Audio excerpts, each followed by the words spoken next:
Good morning, everyone.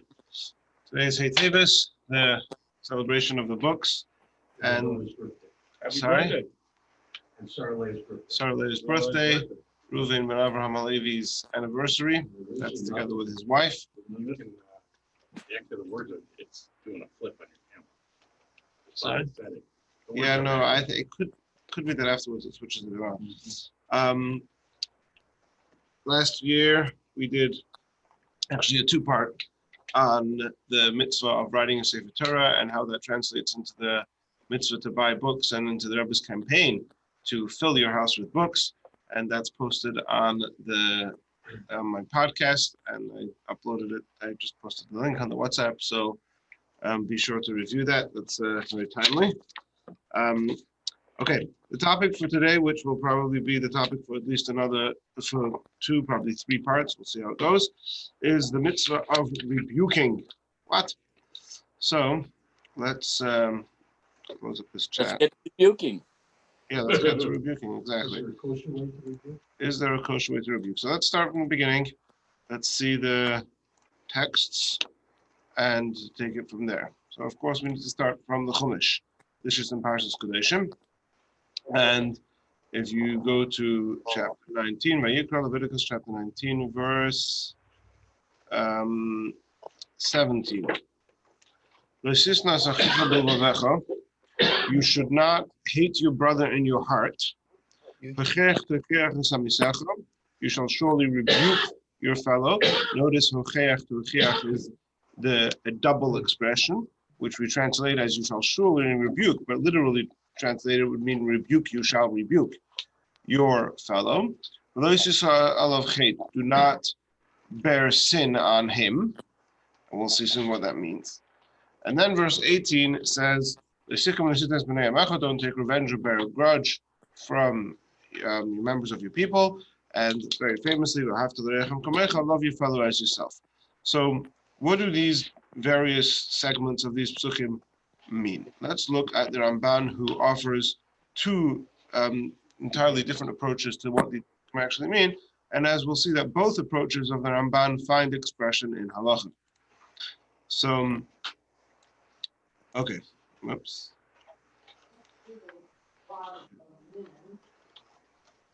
You shall not hate your brother in your heart. Of course, the question is, why does the Torah add the word in your heart? You should not hate your brother. Why in your heart? So since it is the way of haters to hide their hatred in their heart, as it is stated, a hater makes his lips foreign. The verse mentions what is common. In other words, according to this first interpretation of the Rambam, is the prohibition against hating someone else. It says don't hate it in your heart because that's common practice. People hate somebody and they keep it to themselves, but that doesn't mean you shouldn't hate them in the heart. You just hate him in the open and badmouth him. It's just sort of dibar hakasa behavior. The Torah mentions what is common.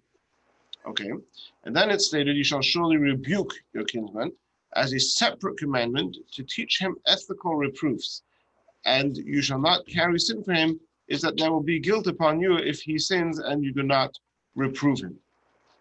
The language of Unclus inclines to this understanding, as he says that you will not receive liability for what is his. That's a translation of Unclus. So,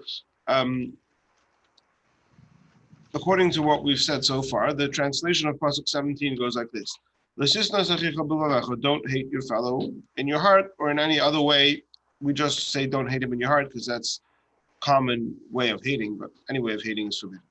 And then period, new paragraph, new subject, completely unrelated to the first half of the verse. You shall surely rebuke your fellow in what the Rambam calls ethical reproofs, meaning that if you see another Jew doing something that is forbidden for him to do, you have to tell him off, you have to rebuke him. And thereby, right? So the third phrase of this verse is a follow-up in the second phrase of this verse. Thereby, because you will rebuke him, thereby you will not carry in the responsibility. If you see somebody else doing something wrong, it is your responsibility to rebuke him. If you neglect that responsibility, then you carry part of the responsibility of him driving his car on Shabbos. But if you rebuke him, then you have lifted yourself, removed yourself. You've discharged your own responsibility to this situation. And then moving on to, hold on, verse 18. So he said, let's continue here. Afterwards, look at verse 18. It says, "Don't take revenge. Don't bear a grudge. Love your fellow as yourself." So, love your fellow as yourself is kind of a continuation to the first part of verse 17. So, verse 17 first spoke about not hating. Then it said this completely unrelated thing about rebuking somebody who's doing something wrong. And then verse 18 comes back to interpersonal relationships. Love your fellow as yourself. Behold, one who hates his neighbor transgresses a negative commandment.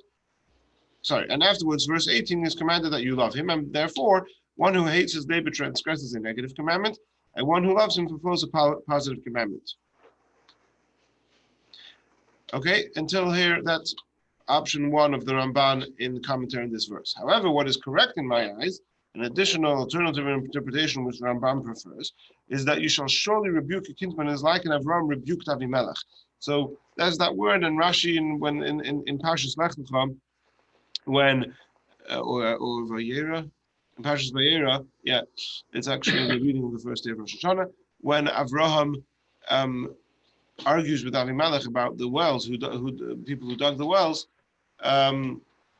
He says, "V'hechiach Avraham es Avimelech." So Rashi says that it's a lashon nisvakeach, that it's an argument.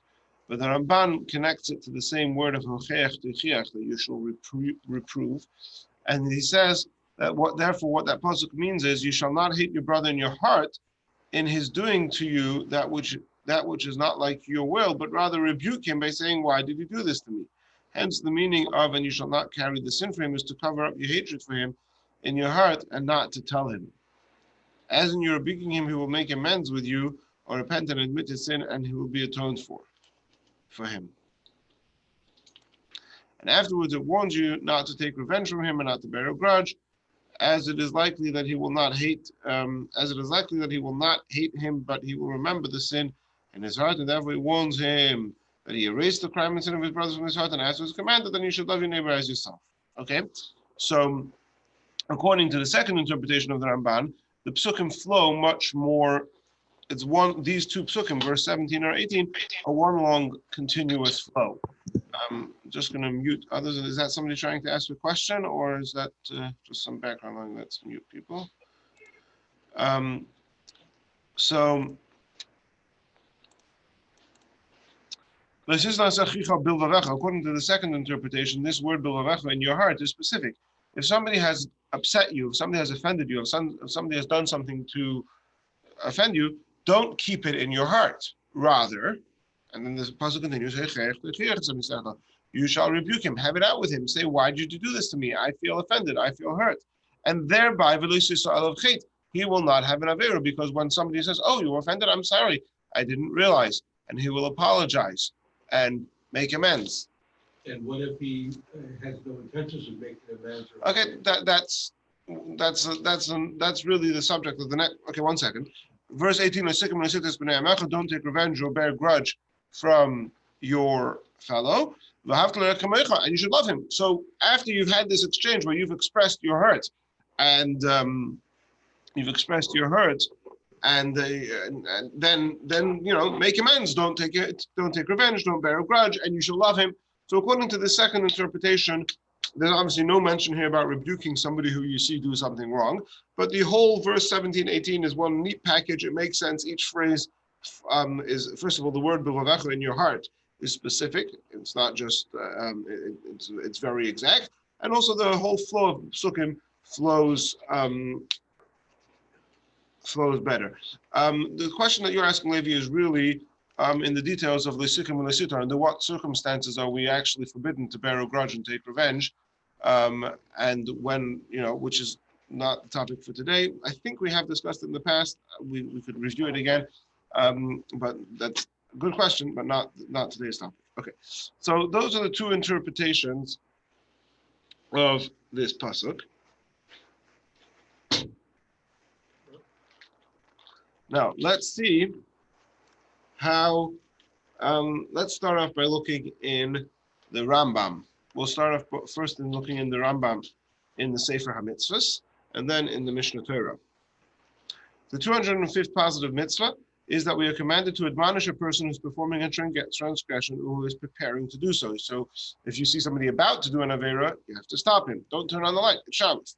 We must verbally warn him and admonish him. We are not allowed to say, I will not sin, and if someone else sins, that is between him and God.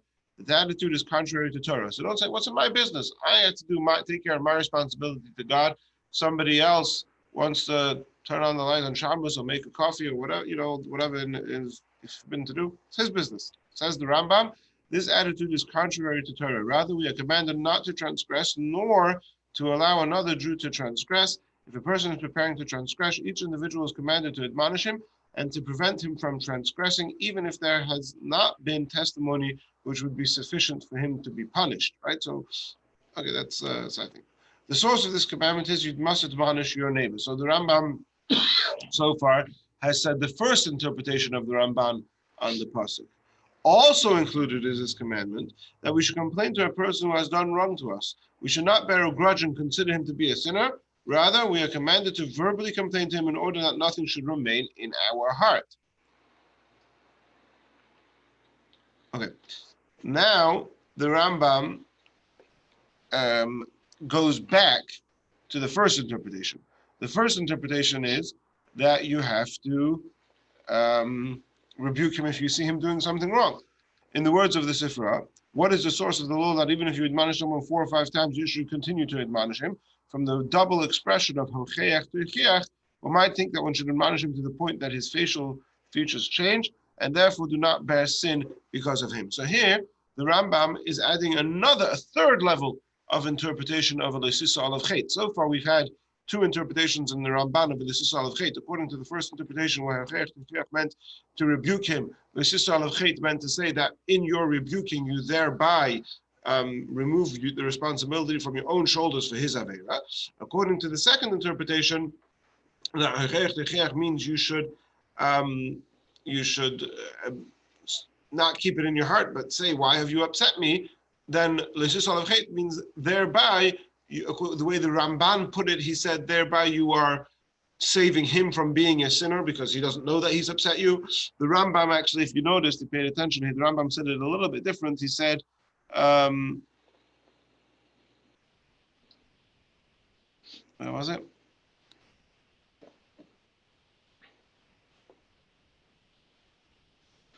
In order that, no. Where was the Rambam said a little bit different? Where was it?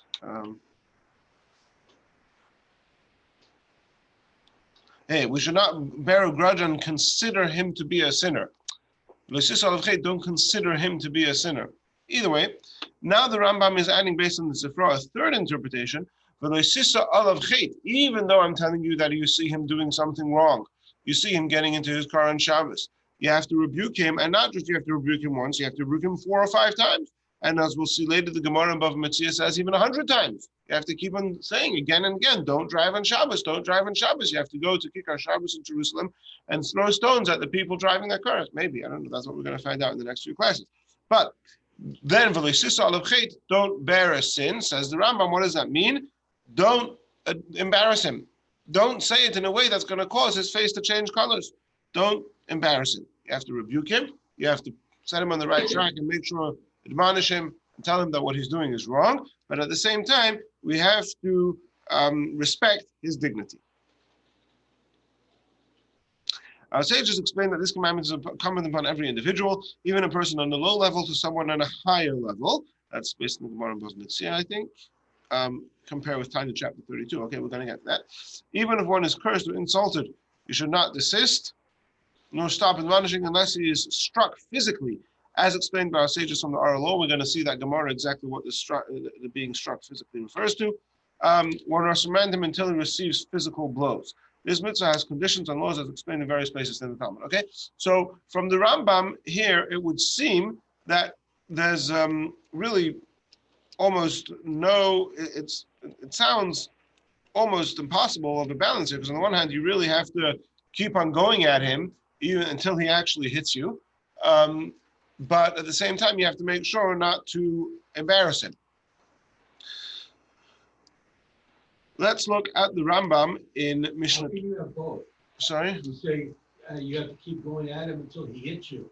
Well, he's only going to hit you because he's aggravated with you and you've embarrassed him. Excellent question. I don't think we're going to answer that question today, but hopefully next week we'll explore.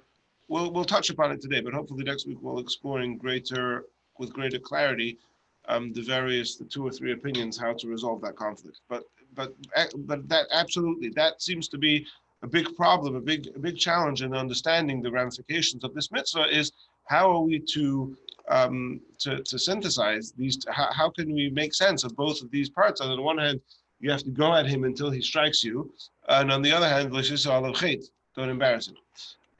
The sources that we're going to continue to see today will further serve to strengthen your question, I believe. It's also important for us to see all the primary sources here, which we're going to be analyzing a lot today and over the coming weeks. Let's look at the Rambam in Halot. This is in the book on the Mitzvahs. Let's look at the Mishnah Torah of the Rambam, how he codifies this, and this is in Perek Vav, chapter 6 of Hilchos Deis, towards the end of the chapter. Here we go. So it's chapter 6, halacha 6. When one person wrongs another,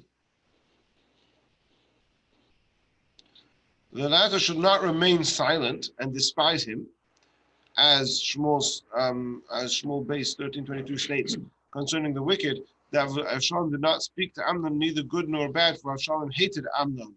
And if I recall correctly, that story didn't end very well. So don't keep it in. That's not a healthy society is that you keep it inside you. Rather, he's commanded to make the matter known and ask him, why did you do this to me? Why did you wrong me regarding the matter? As Leviticus states, you shall surely admonish your colleague. So that's the first interpretation.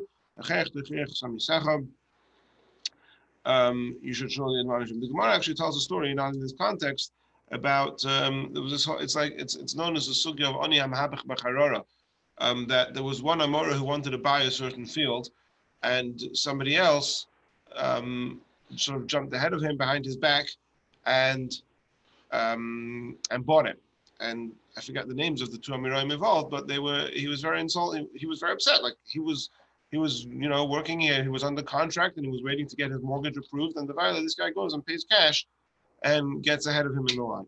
So eventually they waited to some opportunity when they were both in the same place. Again, I forget the details. And the third Amora, he says to him, if you have a poor person who's trying to get a piece of food out of the whatever, is it okay for somebody else to go, and I think the English word is embezzle him? Is that correct word? And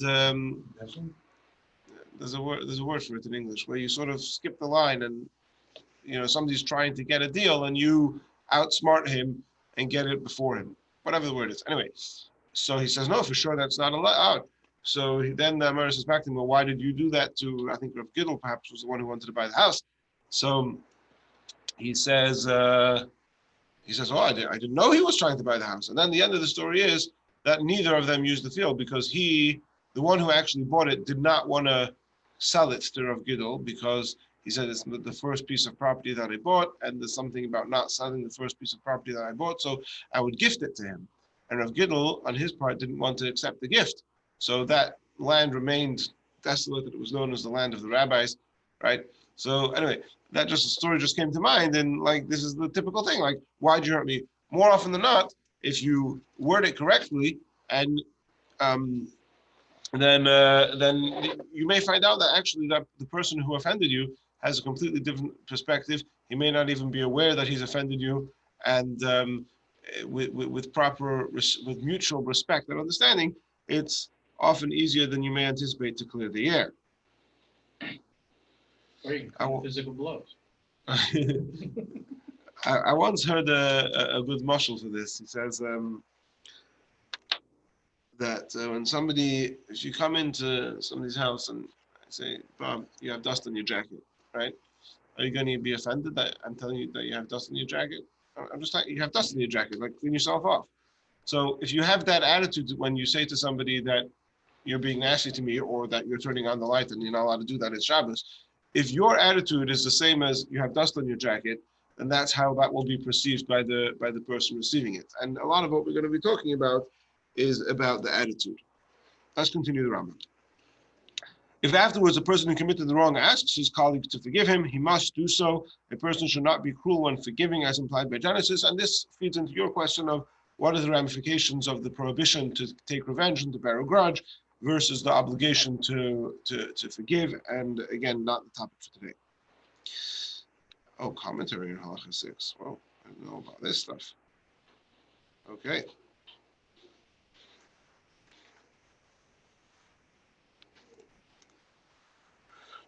It is a mitzvah for a person who sees. Okay, so that's Halacha Vav is the first interpretation of the pasuk. Halacha 7 goes into the second interpretation, and you see it's interesting how both the pasuk is an interesting situation where the pasuk says something. There's two ways of interpreting it, and often we see a verse with two or even multiple ways of interpreting it. And here we see that both of the different ways of interpreting it are codified in halacha. It is a mitzvah for a person who sees that his fellow Jew has sinned, or is following an improper path, to attempt to correct his behavior and to inform that he is causing him a loss by his evil, that he's causing himself a loss, yeah? That it's not good for your own soul to be doing this, to not be keeping Shabbos by his evil deeds, as the Torah says, again, a person who rebukes his colleague, whether because of a wrong committed against him, as in the previous halacha, or because of a matter between him, his colleague, and God, as in right now, should rebuke him privately. He should speak to him patiently and gently, informing him that he is only making these statements for his colleague's own welfare. I care about you. That's why I want you to know that you're not allowed to drive on Shabbos. To allow him to merit to the life of the world to come. I was recently listening to a Farbrengen of the Rabbi, Yutas Kislev Farbrengen, I think it was, where the Rabbi talks about this, and he's like, if you truly care about somebody and he's hungry and you're going to give him food, if you really care about him, you would have that equal concern for his spiritual well-being. If he accepts the rebuke, it is good. If not, he should rebuke him a second and a third time. Indeed, was an obligated to rebuke a colleague who does wrong until the latter strikes him and tells him, I will not listen. Again, the striking. Whoever has the possibility of rebuking sinners and fails to do so is considered responsible for that sin if he had the opportunity to rebuke the sinners. And again, we have here multiple interpretations of Eliyahu Alav Chet. Eliyahu Alav Chet means that you carry responsibility for that sin. Eliyahu Alav Chet, that's this line over here. We also said that you have to do it in a way that doesn't embarrass him. That's the Rambam saying this over here, that you have to do it privately. So again, that's a third interpretation of that phrase of the verse. That's also all interpretations are true. And here the Rambam elaborates on that last one. At first, the person who admonishes a colleague should not speak to him harshly until he becomes embarrassed. And as the Torah says, you should not bless him because of him. This is what our sages said. Should you rebuke to the point that his face changes color? No, the Torah says do not bless him because of him. From this we learn that it's forbidden for a person to embarrass a fellow Jew. How much more so is it forbidden to embarrass him in public? Even though a person who embarrasses a colleague is not liable for lashes on account of him, it is a great sin. Our sages say a person who embarrasses a colleague in public does not have a share in the world to come. Therefore, a person should be careful not to embarrass a colleague, whether of greater or lesser stature in public, and not to call him a name which embarrasses him or relate a matter that brings him shame in his presence. Okay, that's parenthetic. It's not directly connected to the rebuke part of it.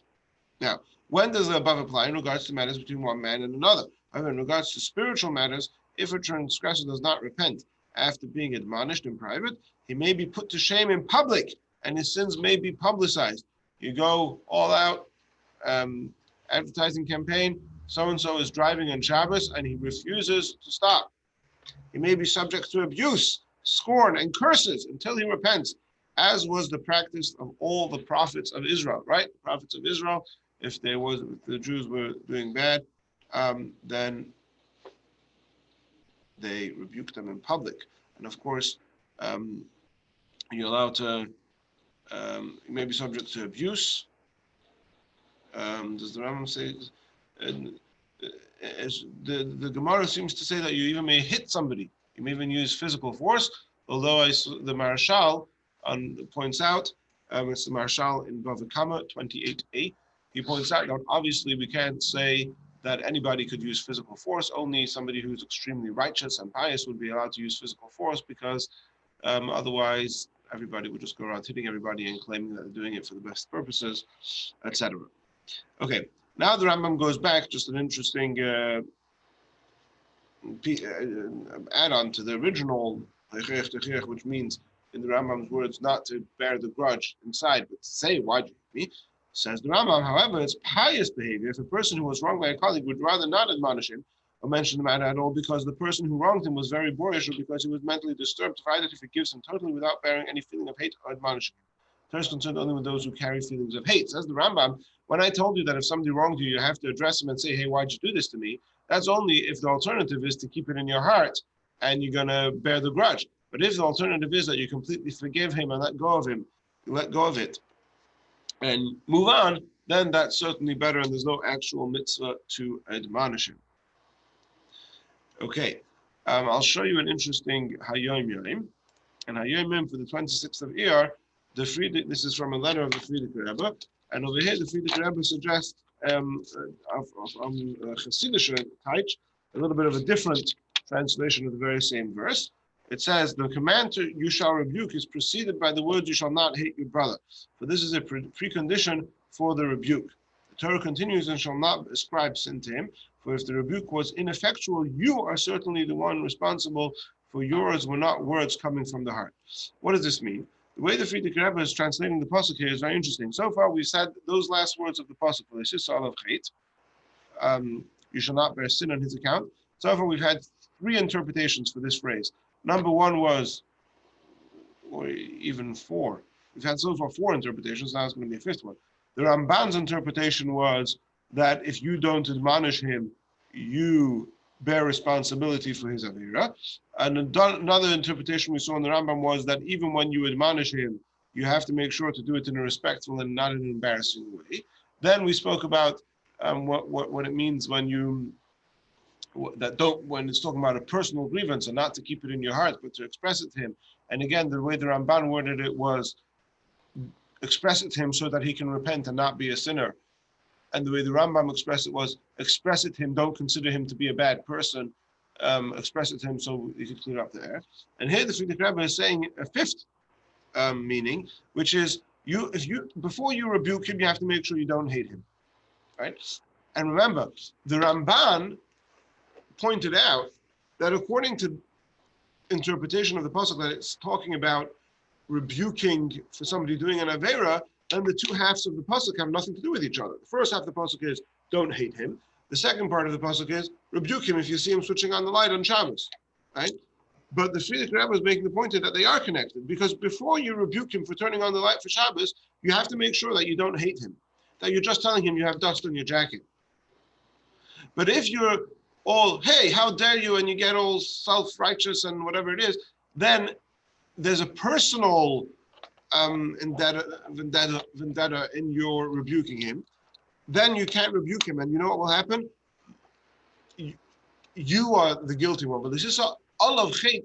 Don't attribute, if your rebuke was ineffective, you told the guy you're not allowed to drive on Shabbos, and he still drives on Shabbos, your rebuke was ineffective, don't attribute it to him. Don't attribute the unsuccessful attempt at rebuke or whatever, yeah? Don't attribute the lack of success to him, attribute it to yourself. Because if it was truly coming, if you were truly out of love, trying to help him, like the Rambam said, I'm saying this only for your own good, because I want you to merit the life of the world to come, then your words would have been effective. In fact, they were not effective. Do not attribute that to him. Take own responsibility for that yourself. It's interesting. Now, in the Frierdiker Rebbe's letters and sichos, there's numerous Farbrengens, and where the Frierdiker Rebbe elaborates on this greatly. One of them is this Hayom Yom, which is a paragraph of the letter. And the context of the letter is, and it's written to somebody who lives in Winnipeg, and the Frierdiker Rebbe says that it seems like the Frierdiker Rebbe had written a letter to, like a press release, and whoever this individual who lived in Winnipeg had sent it to the local Jewish newspaper in Winnipeg. And this is a letter the Frierdiker Rebbe wrote, sent to Winnipeg in Tafresh Sad Gimel, that's 1933, from Riga. At the time, the Frierdiker Rebbe was in Riga. And the Frierdiker Rebbe said that you called these people the Jewish newspaper from cold Canada. And the Frierdiker Rebbe was very upset that this individual wrote cold Canada. And that's where this, it's unbelievable, that's where this, it has a whole long paragraph here about how the correct way to rebuke Al Pi Torah and to be, and here, I mean, rebuke is not, Canada's cold. I don't know if maybe there was some sort of other intent here about their cold in their Judaism. I'm not sure. But the Frierdiker Rebbe was very upset about this less than warm interaction or addressing that he said, the cold Canada. There are numerous other places in the Frierdiker Rebbe's letters and Verbrennens where he elaborates very greatly on the importance of rebuking only out of a place of absolute love. And we'll see some more sources in that vein as the time goes on. Does this only apply to halacha? Versus? Well, the rebuking the fellow Jew, is it only in matters of religious importance or in other things like don't walk out in the middle of the street, with a bus coming or something? The don't walk out in the middle of the street with the bus coming is another mitzvah, which is also in the same chapter of Leviticus, where it says, somewhere here. Here, yeah, literally the verse before, verse 16. You shall not stand by the shedding of your fellow's blood, and that is if you see somebody in physical danger, it is your obligation to save them. That's for physical danger. If it's monetary danger, then that would come under the umbrella of Hashavas Aveda, that you're obligated to return somebody's lost object, and you don't need to wait till they actually lose it. If you see that they're about to lose it, then you're also obligated to save it. Does that address your question? Oh, yes, right. Okay. Now, it's interesting to note that, we still need to see the Gemara in Erechim and the Sefer Chinuch. But it's also interesting just to point out from Tanya, first of all, at the very beginning of Tanya, in chapter 1, which we just learned recently in Chitas, where it talks about all the people who are called a Rasha, and it says, even somebody who has the opportunity to rebuke someone else and neglects to do so is considered a Rasha. So that should be familiar. But in Perek Lamed Beis, very famously, the heart of Tanya, the chapter which talks about Ahavas Yisrael, over there the Alter Rebbe severely limits the scope of based on the Sefer Charedim, which we'll see. But as we'll see in the course of it, that the Alter Rebbe's limitation in Perek Lamed Beis is not so easy to understand. There does seem to be a number of contradictions to that, and we have to figure out how to synthesize and apply this practically in our relationships with other Jews, whether they're from or not from or anywhere in between. And the prohibition against hating somebody in your heart, does that apply to non-Jews as well?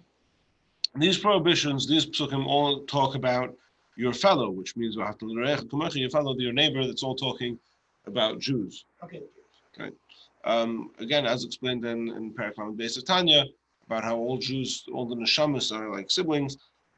We actually last year we did a class on the Jewish attitude toward non-Jews. I think it was a 2-part class, and I think the recording's online, but I could send it to you later if you would like.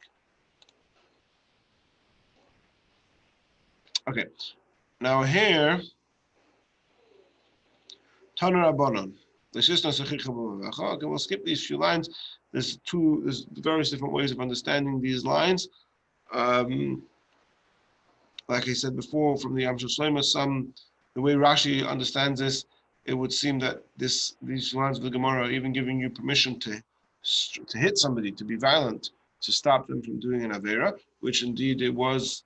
I mean, I think in today's history, the famous Kikar Shabbos, everybody's familiar with this concept, how in Jerusalem, I don't know if it still exists, There certainly used to be this place where there was the demonstrations on Shabbos, and all the Haredim would stand there with their stones and nails, and which they would pre-designate so they shouldn't be muksa, and throw them into the streets upon the driving by cars. At least at face value, that does seem to have some backing based on this Gemara.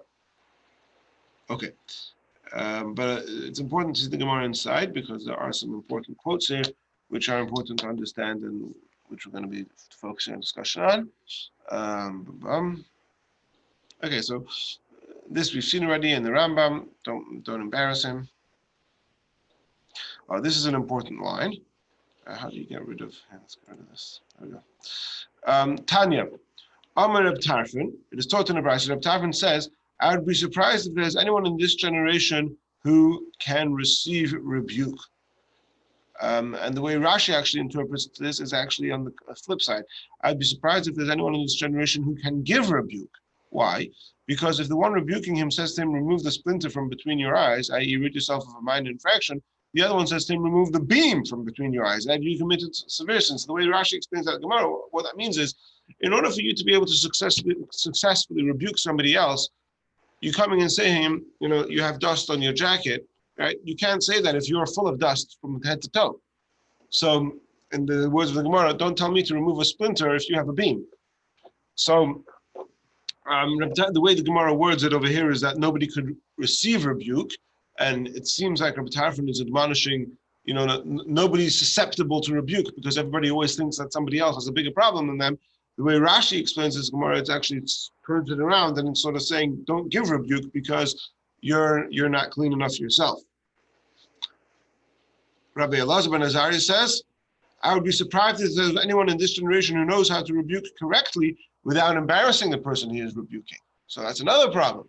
So even though in theory we have this mitzvah to give rebuke, and even 4 or 5 times or even 100 times, and until he hits him, right? Nevertheless, in practice, already the Gemara alludes to the difficulty in applying this halacha because there don't seem to be too many people around who are fit to do so.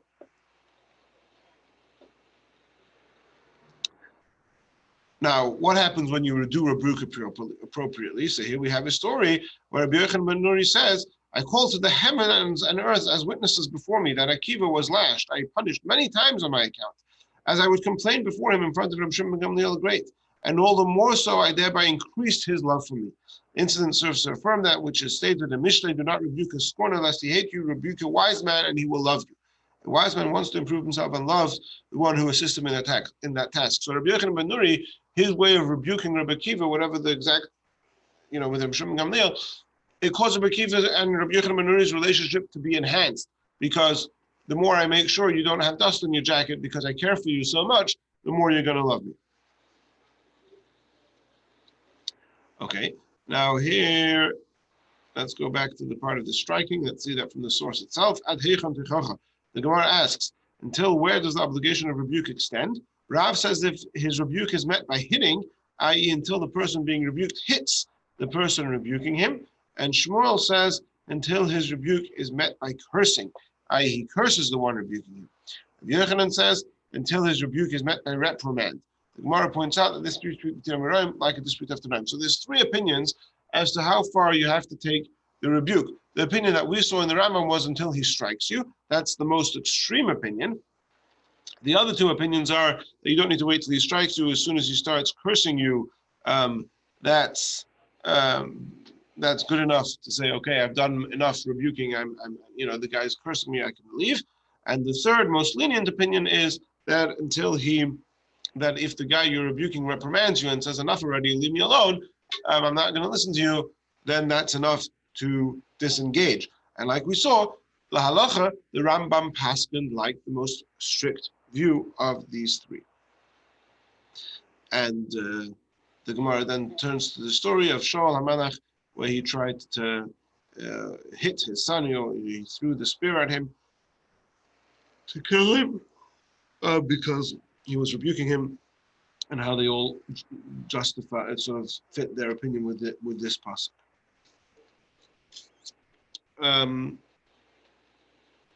Okay, let's review the Sefer HaChinuch also and see how this, there's going to be some points which are not found elsewhere. So the commandment to rebuke an Israelite who does not behave properly, to rebuke an Israelite who does not behave properly, whether about things that are between man and his fellow, between man and the omnipresent, as it is stated, you should surely rebuke your fellow, and you shall not bear a sin for him. It said in the Sifra, from where do we know that if you rebuked him 4 or 5 times and he did not return, you're obligated to go back and rebuke him again? Okay, so we've seen all of this already.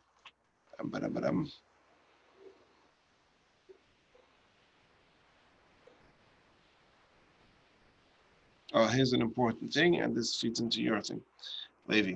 From the laws of the commandments is that which day may the memory be blessed said, Erichin 16b, so we just saw that.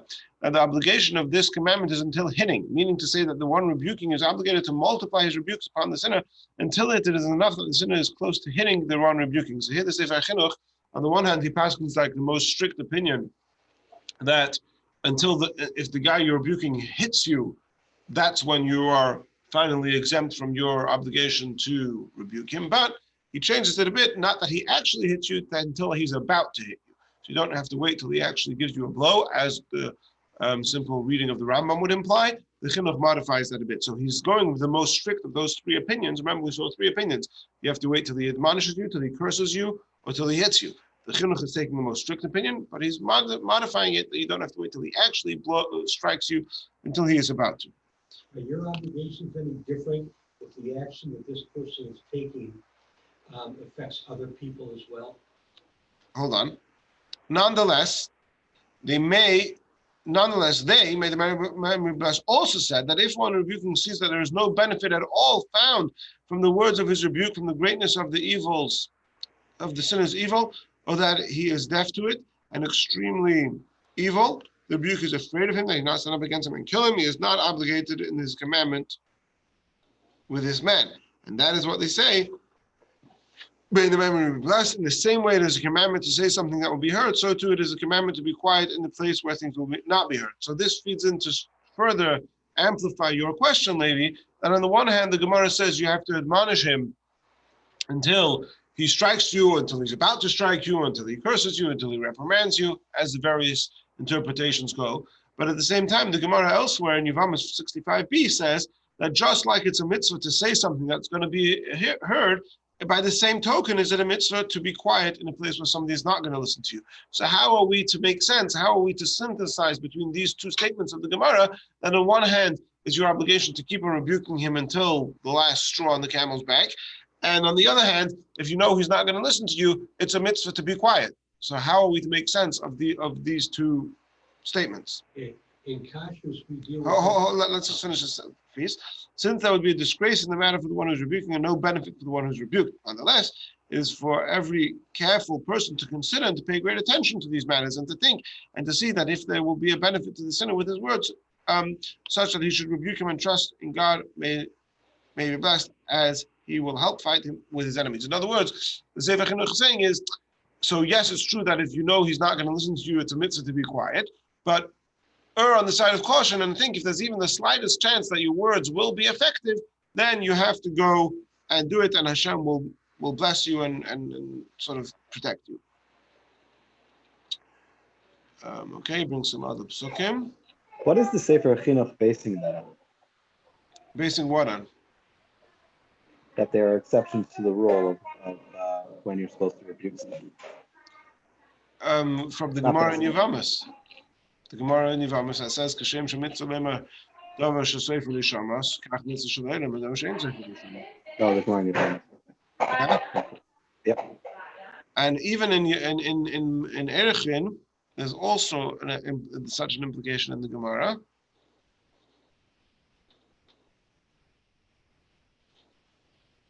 I mean, even this Gemara of Reb Tarfon, yeah, he says, I'd be surprised if there's anyone in this generation who can receive rebuke. Seems to imply that if you know he's not going to receive it, again, we said that there's Rashi's way of interpreting the Gemara, but it could be that this is also part of the source for this chinuch, where he's saying there's no point. If your rebuke is not going to be effective because he's going to tell you to remove the beam from your eyes, or because you're going to embarrass it, whatever it is, then don't do it. So that would also seem to be a source for the Sefer Chinuch. Say there? Yep.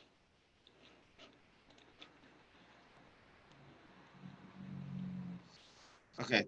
In the next mitzvah, this is where the Sefer Chinuch talks about not embarrassing people. And he says, here he talks about that you are allowed to embarrass them, like we saw in the Rambam, that you are allowed to embarrass them if nothing else works, and you need to stop them from doing the mitzvah. Yeah. The heavenly matters if he does not return after the private rebuke is a commandment to shame him publicly, to publicize his sin and disgrace and curse him until he returns to good, as the prophet said to Israel. So that's clearly, the prophet said to Israel, that's clearly a paraphrase from the Rambam. Levi, you asked the question in the middle, which I asked you to wait till the end. In costumes, it's very important that the mashgiach can be trusted. Okay, whether it be in a restaurant with a caterer, whether it be in manufacturing, it doesn't matter. Okay, so if you see something that another mashgiach is doing that is incorrect, it doesn't involve just you, it involves all of society that is counting on that person to do the right thing. Yes. So you're So asking that if somebody you can't back off if you feel that he or she is not going to respond to you. Absolutely. You're not talking about somebody who's driving on Shabbos. You're talking about somebody who is selling kosher meat in Muncie with a hechsher, but actually the meat is not kosher. And in that case, obviously, the good of the tzibur of the community overrides the what did I just do? Overrides the good of the individual. And yes, it is absolutely incumbent upon you to save everybody else from transgression, no doubt. Right? So there are times when, because if other people are involved. And yes. And you gotta push. Absolutely. Absolutely. It's a mashgiach, that's your job. It's your job. Yes, but if his job doesn't affect other people, well, I guess it would affect his employer in all cases. Like you know, okay, it's a good question in general. Like, if I know somebody's sleeping on the job, is not doing his job properly, is it my obligation to tell his employer that this guy, you're paying him a salary and actually he's not doing anything? So I get this guy fired, but I do Shabbos Aveda. He's giving a paycheck for nothing. Okay, that's probably beyond the scope. I don't know the answer to that question offhand. Okay, so if we are to go, okay, so we're gonna sort of finish off here. I just want to show you quickly another couple of things about hating. So you're not allowed to hate your fellow, but it says if you see somebody doing Avera, then you are allowed to hate him. And that is severely qualified by the Alter Rebbe and Tanya again, that the mitzvah to hate someone else who does an Avera is only once you fulfill the mitzvah of rebuking them. And because to fulfill the mitzvah of the rebuke, there's so many conditions that already in the time of the Gemara says that there may not be anyone in this generation who is actually able to do that mitzvah. So you can't hate them unless you've done the mitzvah of tichacha. Mitzvah of tichacha is very impractical to actually keep. And therefore, the bottom line is that at least in the literal sense of the word, to go and tell somebody, stop doing what you're doing, stop, 4 or 5, 100 times until they hit you, is impractically speaking, very rare, if ever, that we would encourage or condone such behavior nowadays. On the other hand, this is one of the 630 mitzvahs of the Torah. We don't by any means, say this mitzvah doesn't apply. So what are we to make of this? So this is what we will continue to explore next week and see the various places where the Alter Rebbe and Shulchan Aruch addresses this subject, as well as in the letters and the sichos of the Rebbe. And I believe that what we will discover is that we need to first figure out the answer to your question. And that is there any mitzvah of teichacha if your words will not be effective? Which does seem to be the implication of some of the sources, that even if you know he's not going to listen to you, you still have to rebuke him again and again. And we could discuss various reasons why there would be such a mitzvah. What's the point of such a mitzvah? Or is the mitzvah only there to be effective? And if it's not going to be effective, then there is no mitzvah.